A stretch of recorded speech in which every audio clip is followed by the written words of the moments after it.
Hey guys, if you, like many other people, have been told that recording vocals in your home you need a large diaphragm cardioid condenser microphone, it might not be as true as you might think.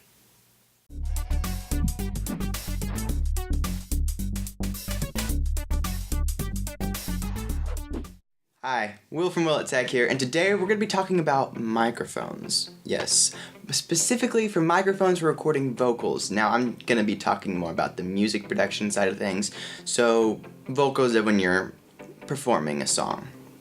So like many other people, I have believed that the best microphone for recording vocals in any studio, not professional studios, not home studios, but any studio, was a cardioid condenser large diaphragm microphone. I actually have one. 2, 3. However, I may have learned something that might shake your microphone foundation. Cardioid condenser microphones might not be the best mic for you if you're recording in your home studio. So yesterday, in my inbox, I had an email from one man named Chris Graham Mastering, and he's the guy who shed light on this picture for me. In his email, he talked about how there had been lots of people fooled by this, but that was really not the way to go. Let me read you the email. Alright, so this is why condenser microphones are bad for home studios. Reminder, this is in Chris Graham's words and not my own. So look him up, I'll leave a link in the description. Colin walked into Guitar Center with all the money he had in the world and made a huge mistake.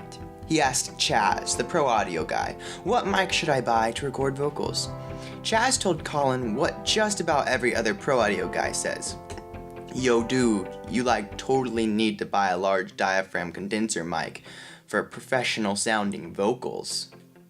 Colin ended up buying an expensive vocal mic and then struggled to make any decent vocal recordings. Thanks, Chaz. Large diaphragm condenser mics are what most vocals on hit records are recorded with, but these hit vocals were also recorded in super expensive studios with perfect acoustics, expensive gear, and full-time professional audio engineers. Most home studios have bad room acoustics, air conditioner noise, kids screaming in the next room, cheaper gear, etc. Because of this, large diaphragm condenser mics are often a bad choice for recording vocals in a home studio. Heresy! Blasphemy! The gear snobs all scream. Well, hear me out. Colin's first mic should have been an Electro Voice RE20. By the way guys, I'll leave a link for this mic down in the description, so go check it out. And here's why. Number 1, there is no proximity effect. Most microphones pick up more bass the closer you get to them. As the vocalist moves closer or farther away, the EQ of the vocal changes. As a result, you either need a singer who can hold still or a mix engineer with amazing EQ technique. Number 2, easy to mix. Because RE20s don't get bassier the closer you get to them, you can use one EQ setting for your vocal most of the time.